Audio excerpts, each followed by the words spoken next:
먼저 질문이 두 가지인데 극악무도하고 악랄한 사이코패스 범죄자를 포함하여 신으로부터 구원받았기에 우리가 할 기도는 감사 기도밖에 없다고 왜 그렇게 생각하느냐? 우리가 삶을 살다 보면, 인생을 살다 보면 도저히 우리의 머리로, 인간의 머리로, 판단으로 이해가 안 되는 일들이 생겨납니다. 이해가 안 돼요. 왜냐면 저 사람은 저렇게 착하고 정말 나쁜 짓도 안 했는데 왜 갑자기 사고로 죽어야 될까? 왜 나는 그냥 착한 마음으로 열심히 살았는데 어느 날 갑자기 암 걸려 죽어야 될까? 근데도 신한테 감사하라고? 말이 안 돼. 말이 안 되죠. 이해가 안 되죠. 자, 이럴 때 어떻게 하느냐? 그때 기도는 이겁니다. 뭐냐면 우리는 신의 뜻을 다 이해할 수 있다는 자만심을 버려야 됩니다. 감히 인간이 신의 뜻을 어떻게 다 이해할 수 있고 신의 뜻을 어떻게 다 예측할 수 있고 신의 마음을 어떻게 다 헤아릴 수 있겠어요? 그렇게 할 수 있다고 믿으면 그 대상은 신이 아닌 거죠. 그럼 어떻게 기도를 해야 되느냐면 그때 유일하게 뭐뭐 해주세요라는 기도가 들어갑니다. 뭐냐면 도저히 이해할 수 없으니 이해할 수 있는 지혜를 주시고 그래도 그런 지혜가 안 얻어지고 또는 지혜를 주셨음에도 여전히 내 머리로 이해가 안 되면 받아들일 수 있는 용기를 주세요. 즉 신에게 기도하는 유일하게 달라는 거, 뭐 좀 주세요는 이거밖에 없습니다. 나 아픈데 낫게 해주세요가 아니라 내가 갑자기 나 아프단 말이에요. 그럼 여기에 담긴 신의 뜻을 내가 헤아릴 수 있게 좀 이해할 수 있게 지혜를 주시고 이해가 안 되면 받아들일 수 있게 해주세요. 기도입니다. 그 밖에는 전부 다 감사 기도 외에는 할 게 없습니다. 왜냐하면 은총 속에서 살고 있으니까. 극악무도하고 악랄한 사이코패스 범죄자, 인간의 판단입니다. 인간의 판단이에요. 그러니까 우리는 그 하나님 머리 위에 올라가 있지 않습니다. 많은 분들이 하나님을 판단하고 하나님 머리 위에 올라가 앉아서 이렇게 하면 하나님이 좋아하실걸? 이렇게 하면 하나님이 화나겠지라고 막 속단을 합니다. 네, 그렇게 하시면 안 됩니다. 자, 그게 1번에 대한 답이고, 자, 2번에 대한 거 불안에 대해서 새로운 통찰을 얻었다. 근데 농경사회 이전에는 그 수집과 채집 경제 이런 거예요. 수렵과 채집, 헌팅하거나 사냥하거나 과일 따먹거나 뭐 예를 들면 이렇게 생각하시면 되겠어요. 그럴 때 보다도 농경사회 이제 곡식 씨앗을 심고 경작을 하고 그다음에 수확을 예측을 하고 이래서 예측이 되잖아요. 그 예측할 때보다 예측이 가능해지고 나서 더 인류는 근본적인 불안에 시달리기 시작했다. 이 얘기를 말씀을 드린 적이 있습니다. 이건 저의 아이디어가 아니라 유발 하라리의 사피엔스 나오는 그 유명한 얘기입니다. 그래서 농경사회 이전에는, 근데 이분 질문은 농경사회 이전에 생존을 위한 음식, 날씨, 동물로부터 위협이 오히려 예측이 안 되는데 더 불안이 크지 않았을까요? 아니요. 예측이 안 되면 불안하지 않습니다. 예측이 되면 불안해집니다. 왜 그럴까요? 왜 그러냐면 예측이 되고 예측할 수 있으면 컨트롤, 내가 조절할 수 있다. 뭐가 나쁜 일이 오면 막을 수 있다. 그래서 불안해지는 거예요. 내가 막을 수 있는데 못 막으니까. 당장 가을에 추수할 곡식이 있는 것이 더 불안하죠. 왜 그럴까? 갑자기 불이 나서 이거 다 타면 어떡하지? 갑자기 홍수가 나서 이거 다 없어지면 어떡하지? 이런 게 불안한 겁니다. 만약에 내일 뭘 먹을 수 있을지 없을지 모르는 상황이 디폴트로 누구에게나 언제나 그런 상황이잖아요. 그럼 불안하지 않습니다. 그걸 좀 요 얘기 얼른 이해가 안 되실 것 같아서 다시 한번 설명을 좀 자세히 드릴게요. 자, 유발 하라리의 사피엔스에 나온 거예요. 예측이 가능해졌어요. 즉 삶을 통제할 수 있고 인류가 해야 된다는 강박이 생기기 시작했어요. 그런데 실제로 농경사회에 들어오면서 어떤 현상이 생겼냐면 대기근, 왕창 굶어 죽는 일. 사람들이 엄청 굶어 죽어요. 왕창. 대기근. 그러니까 가뭄이 들거나 홍수가 날거나 흉년이 들거나 이런 거예요. 예전에 농경사회 이전의 원시대에는 대기근이 있을까요? 흉년이 없는데 무슨 대기근이 있어요? 없어요. 그게. 농경사회에 들어와서 대기근, 왕창 굶어 죽는 일이 생기기 시작한 거예요. 그 다음에 농경사회는 또 뭐가 됐냐면 가축이라는 거가 탄생이 됩니다. 가축이냐 뭐냐면 소, 돼지, 뭐 개, 닭 이런 거예요. 가축. 동물들하고 한 울타리에 살기 시작한. 수렵하고 막 이거 할 때는 여러 마리 동물들을 모아놓고 목축을 하고 소떼, 양떼, 돼지떼 이런 거 키우는 거 없었어요. 그런데 뭐가 생기냐면 이제 가축들을 왕창 키우고 같이 살기 시작하는 거죠. 소랑 돼지랑 같이 살기 시작하는 거예요. 그래서 뭐가 생겼을까요? 인수병이라고 하는 거.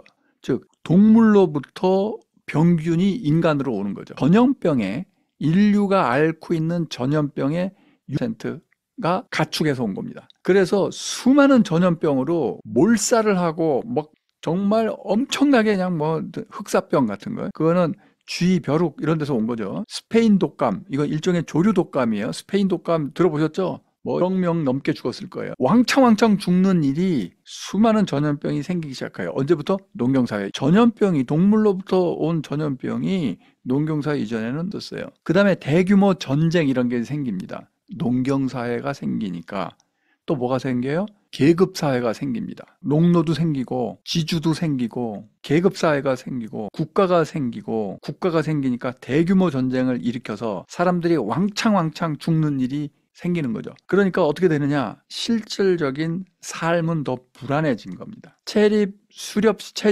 시대에는 다양한 걸 먹었어요. 그런데 농경사회에 들어오면서 특정한 작물, 쌀이면 쌀, 밀이면 밀, 주로 특정한 작물에 의존하고 노동 강도는 더 높아지고 이렇게 된 거죠. 권력의 집중이 있으니까 전쟁의 가능성이 항상 생기고 사회 전반의 불안성은 증가하고, 갑자기 뭐 들어서 왕창 굶어 죽든지 전염병 돌아가지고 왕창 죽든지, 조선시대도 내내 그런 일이 있었어요. 대기근 뭐 이런 거요. 그게 농경사회 이전에는 그런 일이 없었습니다.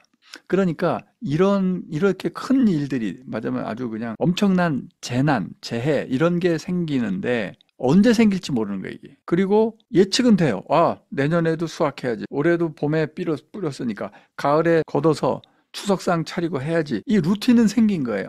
근데 그 루틴을 지킬 수 있을지가 100% 확실치 않은 거예요. 그래서 근본적인 불안이 생깁니다. 자, 이 농경혁명과 불안, 여기서 제가 강조시켜 드리고 싶은 얘기는 이겁니다. 정확하게 아셔야 될 게 있어요. 뭐를 제가 이해시켜 드리려고 하냐면, 뭐가 중요한 얘기냐면, 여기서 중요한 얘기는 뭐냐면, 삶을 통제할 수 있고 해야 된다는 강박, 이게 인류 불안의 뿌리입니다. 우리가 왜 이렇게 불안에 시달가 때문에, 신경질 나고 때문에, 이게 또 자세하게 나온 게 비슷한 얘기인데 이게 좀 다르죠. 제가 아주 좋아하는 작가 스테이터스 앵자이어티라는 책을 썼죠. 알랭드 보통의 지위 불안인데, 아마 그냥 불안으로 돼 있나? 지위 불안으로 돼 있나? 번역이, 아무튼 원래 책은 스테이터스 앵자이어티라는 책입니다. 자, 이 사람이 여기서 얘기한 게 뭐냐면 이겁니다. 왜 인류는 불안해졌을까? 왜 불안해졌냐면, 계급사회가 되고 이게 다 된 다음에, 그 다음에 현대사회에 오면서 더 불안해졌다는 거예요. 오히려 계급사회에 불안하지 않았다는 거예요. 자, 계급사회에서 안 불안한 건 뭐냐면, 귀족과 평민이 있다고 칩시다. 평민은 노예도 있을 수 있고요. 노예나 평민, 귀족이 못 돼요, 평생. 아버지가 노비면 아들도 노비야. 그럼 평생 나는 노비겠네, 이러고 살아요. 그러니까 뭐가 없어요? 신분 상승의 기회가 없어요. 신분 상승의 기회가 원천 차단. 신분 상승의 기회가 차단되니까 어떤 거죠? 나쁜 사회죠. 나쁜 사회인데, 한편으로 이런 게 있는 거예요. 신분 상승의 기회가 없으니까 뭐가 되냐면 불안감은 없는 거예요. 다시 말해서, 야, 내가 지금 가난한 노비로 태어났지만 어떤 노비는, 드라마 보면 어떤 노비는 왕까지 올라가더라. 누구나 노비여도 왕까지 올라갈 수 있어. 이 생각이 쫙 퍼지면 어떻게 될까요? 모든 노비들이 불행해지고 모든 노비들이 신분 상승 못할까 봐 두려워할 겁니다. 그게 현대사회입니다. 그게 현대인들이에요. 그게 알랭드 보통의 얘기예요. 즉, 어떤 일이 모두 평등한 사회가 됐어요. 그 다음에 모든 신분 상승은 뭐로 되느냐? 메리트로 돼. 메릿이 뭐냐면, 뭘 잘하나? 능력주의. 능력으로 다 모든 게 판단이 된다 하는 현상이 퍼지기 시작한 거죠. 현대사회는 능력이 있으면, 메리트가 있으면, 성과가 있고, 능력이 있으면 뭐가 있어요? 바로 성공이 있다. 능력이 있으니까 성공이 있다. 여러분 이거 믿어요? 능력 있는 사람이 성공합니까? 믿어요? 능력 있는 사람이 대박 돈 벌어요? 여러분 믿어요? 그렇게 가르치죠. 능력 있으면 돈 벌겠지. 맞아요. 맞는데 100% 맞는 게 아니에요. 한 5, 어쩌면 1 맞는 얘기예요. 대박 성공한 사람은 90%, 어쩌면 99, 운이 좋은 사람들이에요. 아니, 노력은 디폴트로 다 하는 거고, 누가 노력 안 하나? 어떤 사람은 노력 안 해도 대박 돈 벌 수 있어요. 뭐 로또 당첨될 수도 있고, 뭐 상속받을 수도 있고, 그런 거죠. 그런데 우리는 이 현대사회는 어떠한 이데올로기가 있냐면, 야, 능력 있으면 성공할 수 있어, 이거죠. 능력 있으면 성공할 수 있어. 그러면은 성공하면은 능력 있는 거야, 이런 논리가 가능한 겁니다. 왜냐면 능력 있는 사람이 성공하니까, 거꾸로 성공했어? 당신 돈 벌었어? 능력 있네. 그리고 당신 돈 벌었어? 아이고 노력했네. 노력했어? 아이고 부지런한 사람이네. 부지런하고 능력 있고 노력하고 정말 모범적인 사람이네. 그러니까 우리가 본받아야 될 모범적인 인간상은 뭐냐면 성공한 인간상이라고. 왜 성공한 사람? 이거 믿어요? 그래서 모든 사람이 일단 성공을 하고 보자 이렇게 된 거예요. 여기서 성공은 돈이죠. DON. 우리들의 유일신. 우리 사회의 유일신. 성공한 사람 뭐예요? With money. 돈 많은 사람이에요. 그럼 많은 사람, 성공한 사람은 뭐예요? 모범적인 사람이에요. 우리가 존경해야 될 사람이에요. 논리가 생깁니다. 그러면 이면에 뭐가 생긴 거예요? 돈 없는 사람, 실패한 사람 뭐예요? 노력 안 했네. 게으른 사람이에요. 부도덕한 사람이에요. 아주 나쁜 사람이 한마디로 도덕적으로 나쁜 사람이에요. 일도 안 하고 게으르고 무능하네. 이게 되는 거죠. 그래서 실패한 사람은 게으르고 나쁘고 무능하고 무능력하고 이런 사람이에요. 이 이데올로기. 성공한 사람이 훌륭한 사람이야. 실패한 사람은 나쁘고 무능하고 게으른 사람이야. 이 이데올로기에서, 이게 이데올로기예요. 세계관이. 이 세계관에서 뭐가 옵니까? 불안감이 옵니다. 엄청난 불안감이 옵니다. 왜? 가만히 있으면 우리는 게으르고 나쁘고 무능한 사람 되는 거예요. 가만히 있으면 우리는 실패한 사람 되는 거예요. 그러니까 어떻게 해야 돼요?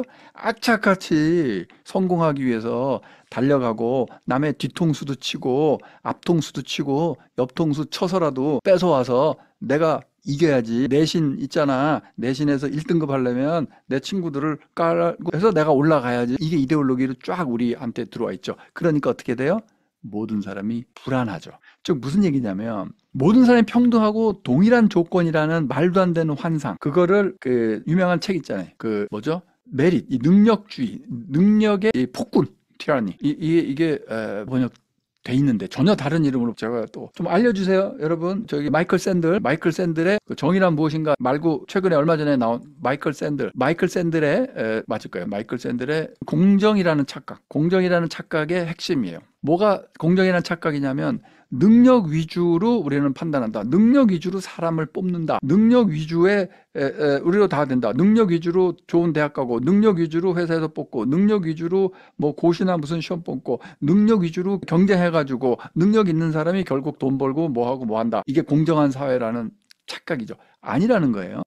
겉으로는 공정한 것처럼 보이지만 태어나 보니까 아버지가 맨날 전교 1등, 엄마 아버지가 전교 1등 하던 공부 잘하는 집안에 태어나서 공부하는 분위기에서 자랐어. 그럼 걔 공부 잘하겠죠. 그럼 걔 공부 잘하는 게 걔의 노력이에요? 전적으로 걔한테 달려있는 이 공정한 거예요? 태어나 보니까 부모가 나는 이런 사람이 부모고 쟤는 저런 사람이 부모야. 태어날 때부터 불공정한 거 아니에요, 그러면? 그게 어떻게 공정한 경쟁이 될 수 있겠어요? 태어나 보니까 난 이런데. 태어나 보니까 나는 키도 적고 왜소한데 얘는 키도 크고 운동도 잘하는데 태어나 보니까 난 머리가 나쁜데 태어나 보니까 난 머리가 좋은데 태어나 보니까 이런데 저런데 쫙 있잖아요. 공정이에요? 그러니까 그거 외에도 엄청나게 많이 있습니다. 겉으로 보기에는 굉장히 예컨대 수능 봐가지고 수능이란 점수로 쫙 해가지고 너무 공정해 보이죠. 그 공정이란 착각이에요. 전혀 아닌. 그러니까 그게 아니기 때문에 우리는 뭘 해야 될까요? 한마디로 제가 늘 얘기하는 게 있죠. 성공한 사람들은 겸손해야 돼요. 난 운이 좋았다 이렇게. 실패한 사람들은 기죽지 말아야 돼요. 난 단지 운이 나빴을 뿐.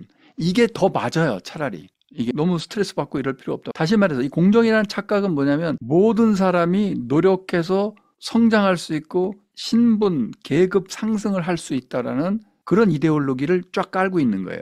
그러니까 신분 상승의 기회가 아예 차단돼서 평민은 아버지 평민이면 아들도 평민이고 계속 평민이야. 그러면 열심히 노력해서 귀족이 되려는 노력을 하겠어요? 안 할 거 아니에요. 그러니까 평민으로 편안하게 살겠죠. 물론 그 삶 자체는 힘들지만 적어도 불안감은 없다 이 말이죠. 이 시대가 좋다는 게 아니에요. 지금 저는 이거 알랭드 보통은 뭐냐면 이런 옛날 사회에는 신분 상승 기회가 차단된 사회에는 적어도 지위에 대한 불안, 스테이터스 앵자이어티는 없었다 이거예요. 근데 현대 사회에 들어오면서 현대 사회에 들어오면서 의무 교육이 퍼지면서 모두 다 공평한 교육을 받는다는 이데올로기가 퍼지면서 모든 사람이 동일한 출발선상에 쓴다는 착각에 빠지면서 다들 불안에 빠지는 거죠. 자, 내가 공부 열심히 해서 내가 열심히 노력해서 내가 훌륭한 사람이 될 수 있는데 어려서부터 여러분 들었죠? 열심히 노력해라. 그래야 너는 훌륭한 사람이 된다. 여기서 말하는 훌륭한 사람은 돈 많이 번 사람을 얘기합니다. 성공한 사람. 진짜예요. 훌륭한 사람인데 돈이 없어서 가난해. 그걸 20세기 대한민국에선 훌륭하다고 하지 않아요. 15세기 조선시대는 맞아요. 15세기에는 가난해도 훌륭한 사람이 많았어요. 그리고 실제로 가난을 자랑했다니까요. 우리 선조들이 쓴 아름다운 우리 수필 이런 데 보면 내가 이렇게 가난하고 우리 집 천정이 세고 쌀 뒤주에 쌀 한 톨 없어도 뭐 이런 걸 공식적으로 써놔. 가난을 자랑한다고요. 지금 현대사회 대한민국에서 나 가난함을 자랑하는 사람 봤어요? 진심으로 가난한 걸 내가 돈이 얼마나 없는데 이걸 자랑하는 사람을 봤냐고요. 이데올로기가 달라진 거예요. 그래서 성공 이퀄 돈 많이 번 사람이 돼버렸어요, 이미. 그래서 어려서부터 무슨 얘기냐면 너 공부 열심히 하면 훌륭한 사람 된다. 그게 이 얘기예요, 지금. 그러면 그 얘기를 듣는 애는 불안감이 생기기 시작하는 거예요. 야, 나도 노력하면 된대. 근데 나 만약에 성공을 못하면 어떡하지? 전부 내 탓이 되는 거예요. 이때는 신분 상승이 뭐냐면 아버지에 의해서 딱 아들이 결정된다. 이런 데서 내가 평민인 게 내 탓이 아니야. 우리 아버지가 평민이어서 나 평민인 거야. 나 평생 이렇게 살 수밖에 없어. 그럼 뭐가 되죠? 나에 대한 말하자면 이 억압이 없어져요. 근데 지금 현대사회는 everybody 뭐가 있냐면 내가 이 사회에서 성공하지 못하면 내 잘못이야. 이게 들어있는 거예요. 여기서 빠져나와야 돼요. 여기서 빠져나와야 된다고요. 그래서 여러분 실패하죠? 운이 없었을 뿐이에요. 운은 아니에요. 5 내지 99 운이 없었을 뿐이에요. 그래서 실패한 사람 난 진짜 실패 어떡하냐 운이 없어 그래서 나 하나도 돈도 못 벌고 어떻게 하냐 그래도 행복할 수 있어요. 정신승리 이런 거 아니에요. 그래도 행복해지는 법 그게 2000년 전부터 내려오는 그 스토아파의 철학부터 시작해서 13세기 마이스터 에카르트 그 짱짱한 전통이 있습니다. 성공하지 않고 가난해도 자유로운 정신으로 행복해지는 법 단순 정신승리가 아니라고요. 진짜 행복해지는 법 부처님도 그랬고 예수님도 그랬고 수천 년 전부터 내려오는 짱짱한 전통이 있어요. 수행의 전통은 가난의 전통이에요. 그게 조선시대까지도 내려왔다고요. 조선시대도 절대 돈 많이 번 거 자랑하지 않았어요. 우리 양반들은 최고 엘리트들은 절대 그러지 않았어요. 지금은 어떠죠? 지금은 최고 엘리트 이퀄 판단 기준이 돈이에요. 당신이 아무리 뭐 내면 소통 명상을 하든 뭐 하든 학식이 뛰어나든 뭐 하든 돈이 없어? 그럼 실패한 거네. 이게 우리 사회에 꽉 깔려 있어요 지금. 그래서 제가 돈이라고 표현하잖아요. 우리는 유일하게 숭배하는 게 가시 아니라 이거 god의 시대는 갔고 아무튼 이 god의 시대는 갔고 돈의 시대가 don의 시대가 왔다. 종교 얘기하고 있습니다. 우리나라 종교 국가라고 얘기했잖아요. 돈교를 믿는 나라입니다. 우리나라는 다른 나라보다 더 심해요. 훨씬 더 이 황금 만능주의가 훨씬 더 팽배합니다. 그 얘기도 예전에 한번 한 적이 있어요. 그래서 이러한 그 상황 때문에 이러한 이데올로기 이러한 상황 때문에 우리는 어떻게 지금 된 거냐면 불안해질 수밖에 없어요. 불안해질 수밖에 없어요. 무슨 얘기냐면 지금 아까 얘기했던 뭐냐면 삶을 통제할 수 있고 해야 된다는 강박인 거예요. 이게 내 삶을 성공적인 삶으로 만들 수 있고 내가 노력해서 내가 그렇게 해야 된다는 강박을 우리 다 갖고 있는 거예요. 그래서 나는 성공하지 못하면 바보고 무능한 거고 가치가 없는 인간이고 이런 생각을 하는 거예요. 그러니까 다 우리 우울증 걸리는 거예요. 반쯤 다 우울증 환자가 되는 거예요. 디프레스 되는 거예요. 이 정도면 성공한 거지. 아니 쟤 더 성공했어. 다 디프레스 되는 거예요. 그러면 진짜 많이 성공한 돈 제일 많이 번 사람들 우울증 걸리고 다 정신과 엄청 많이 찾아다녀요. VIP 환자들. 그러니까 지금 우리는 집단적으로 정신질환을 앓고 있는 사회에 살고 있습니다. 통째로 지금 정신질환을 앓고 그래서 정말 정신 차리고 잘 버티지 않으면 살기 힘듭니다. 그냥 맨정신 갖고 우리 아주 짧은 인생 살잖아요. 100년도 안 되는 짧은 인생을 요 티끌만한 지구에 잠깐 있다 가는데 그 잠깐 있는 동안 잘 먹고 잘 사고 건강하고 행복하고 이렇게 살아도 시원찮을 판에 몸과 마음의 병이 가득 듭니다. 대표적인 게 이런 사람들이 유발 하라리니 알랭드 보통이니 마이클 샌들이니 이거 다 대박 베스트셀러 책들이잖아요. 다 이렇게 얘기하고 있잖아요. 많은 사람들이 공감하고 있는 거고 오늘은 하나도 지금 제 얘기한 게 아닙니다. 제가 이 사람들 얘기를 좀 섞어서 지금 전달해 드리는 거예요. 결론이 뭐냐면 삶을 통제할 수 있고 해야 된다. 내 삶을 내가 성공적인 걸로 만들 수 있고 만들어야 된다. 불안의 근본 원인입니다. 여러분은 그게 거의 세뇌당한 수준으로 돼 있는 분들이 많습니다. 우리 그 의무교육 시대부터. 그래서 제가 강조하는 게 뭡니까? 그래서 이거에서 좀 벗어나. 이게 바로 집착이거든요. 이 집착에서 벗어나자. 이 집착에서 벗어나고 이런 성공을 추구하지 말고 그냥 직접 행복하자. 그게 바로 무조건적인 행복이죠. unconditional happiness 얘기 엄청 많이 했잖아요. 그게 무조건적인 행복인 거예요. 그냥 내가 결단을 내리는 거야. 나 행복할래. 이렇게 스토아 학파식으로. 어떤 조건, 무엇 뭐 때문에 난 행복해. 그 조건 따지죠. 그 행복의 조건. 그건 다 불행의 조건입니다. 행복의 조건이 불행의 조건으로도 전환될 수 있어 라는 뜻이 아니에요. 그 자체가 바로 불행의 조건입니다. 저게 나를 행복하게 해줄 거야. 저게 조건이. 예를 들면 돈이면 돈. 저 사람과 뭐 결혼하는 거. 돈 때문에 행복해지는 사람은 반드시 돈 때문에 불행해지고, 어떤 결혼 때문에 행복해지는 사람은 반드시 그 결혼 때문에 불행해지고, 어떤 성공에 행복해지는 사람은 반드시 그 성공 그 일 자체 때문에 불행해집니다. 그래서 진짜 행복해지려면 뭐예요? 이런 조건과 상관없는 무조건적인 행복. 그게 뭘까요? 조건이 없다니까요. 너 왜 행복해? 그냥. 네, 그거예요. 그냥 행복해. 내가 지금 숨 쉬고 있거든? 와, 행복해. 아, 좋다. 행복해. 그러면 이건 어떻게 될까? 이 행복은 안 사라져요. 아니, 조건 없이 그냥 행복했는데 이게 어떻게 사라지겠어요? 조건과 상관이 없다니까요. 그래서 조건과 상관없는 행복, 상상이 잘 안 된다. 그럼 뭘 생각하라고 그랬죠? 뭐뭐에도 불구하고 행복. 그럼에도 불구하고 행복. 그럼에도는 뭐예요? 뭐 어떤 재난, 재앙, 뭐 나쁜 일 생겼는데도 행복해. 그럼 나쁜 일 덕분에 행복한 게 아니잖아요. 나쁜 일에도 불구하고 행복한 거잖아요. 그 사람이 진짜 행복한 거예요. 뇌종양 걸렸는데 행복해진 사람들 얘기했죠. 그 논문에 나온 사람들. 그게 진짜 행복한 사람들. 그러니까 우리는 뭐뭐에도 불구하고 행복해질 수 있습니다. 왜 그럴까요? 우리는 몸적인 존재잖아요. 몸적인 존재라는 건 뭐예요? 시한부 생명이에요. 다. 우린 죽어가고 있다고요. 죽어가고 있음에도 행복. 우리 다 그거 할 수 있어요. 이미 다행히도 엄청난 재난에 빠져 있는 거예요. 우리는. 걔는 죽을 목숨이라니까. 죽어가고 있다니까요. 그 이상 더 끔찍한 일이 어디 있어요? 게다가 더 끔찍한 게 뭔지 아세요? 언제 죽을지 몰라. 언제 죽을지도 모르고 왜 죽는지도 몰라. 우리는 우리 삶이 내가 뭐로 죽을까? 나 암으로 죽을까? 사고로 죽을까? 내가 심장마비로 죽을까? 우리 몰라요. 그리고 그냥 사는 거예요.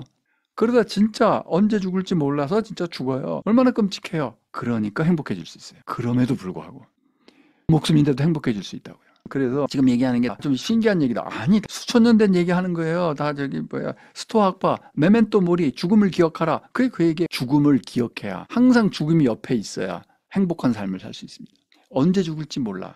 그럼 오늘을 fully, 온전하게 행복하게 살 수 있습니다. 그래서 그렇게 가야 되는 거지. 그거를 우리가 훈련하고 이런 그 행복의 조건 막 성공을 따라가고 뭐 이런 거 좀 그만하고 그냥 아무것도 안 하고. 그래서 제가 젊은 학생들한테 맨날 내주는 숙제 있잖아요. 수업 듣는 학부 학생들한테 숙제가 뭐냐, 주말이나 뭐 이럴 때 아무 일도 안 하고 하루 종일 그냥 있어 보기. 그때 마음이 편하기. 이게 숙제입니다. 그러니까 여러분 할 수 있어요? 내일이면 하루 날 잡아요. 일 뒤 하루 나를 잡으라고요. 나를 잡읍시다. 하루 나를 잡아서 그날은 나 진짜 아무것도 안 할래. 그냥 집에 있을래. 정말 격하게 아무것도 안 할래. 진짜 아무것도 안 할래. 아마 어려울 거려. 그냥 아무것도 안 해. 그럼 심심하겠죠. 네, 심심한 게 건강한 상태예요. 왜냐면 몸과 마음이 아픈 사람은 심심하다 이게 없어요. 지루하다 없어요. 막 어디 아파 보세요. 막 스트레스 받고 있어 보세요. 지루하지 않아요. 심심하지 않아요. 그래서 아무것도 안 하고 가만히 있어 보죠. 그냥 어휴 심심해. 요 상태가 건강한 상태예요. 그럼 심심해가 뭔지 아세요? 심심해.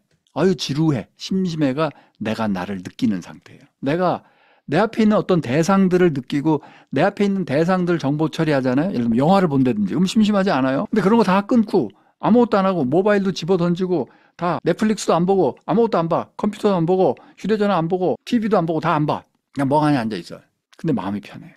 심심해. 심심함을 즐기세요. 마음이 편해. 이게 되겠냐고요. 이게 돼야 바로 being, 존재할 수 있는 훈련을 좀 해보는 겁니다. 이게 아무것도 안 하고 가만히 있는데 마음 편하기 너무 당연한 거거든요. 이게 기본이. 아무것도 안 하고 마음 편하게 가만히 있기가 돼야. 너무 심심하니까 하루는 됐지. 이틀째 또 아무것도 안 하기 너무 심심하니까 뭐라도 좀 해보자 하는 가장 큰 이유가 뭐냐면 너무 심심해서 뭐라도 좀 해보자. 그때 창의성이 나오고요. 그게 being에 기반한 doing이 되는 겁니다. 그래서 여러분이 하는 모든 일이 심심해서 그냥 하는 이 되기를 바랍니다. 그게 건강한 사람입니다. 그러면은 이게 노력을 하지 말라 그런 게 아니라 노력은 결과로서 나오는 거예요. 그게 뭐냐면 심심한데 해서 어떤 일을 했는데 너무 재밌고 내가 보라고 내가 더 현존하게 되고 너무 재밌고 좋은데 그래서 너무 재밌고 좋으니까 그냥 빨려 들어가서 그냥 해. 그걸 바깥에서 보면 어떡해. 지나가는 사람이 보면 저 사람 저 일 되게 열심히 한다. 근데 그 열심은 결과적으로 열심히 하게 된 거지. 내가 내 능력을 발휘해서 이런 훌륭한 사람이 되기 위해서 노력하자. 그리고 열심히. 이 열심이랑은 다른 거죠. 그래서 같은 열심이라도 심심해서 하다 보니 재밌어서 열심히 하는 거. 그게 뭐가 되느냐? 그게 진짜 열심히 하는 게 돼요. 그리고 원래 인간은 그렇게 살아야 돼요.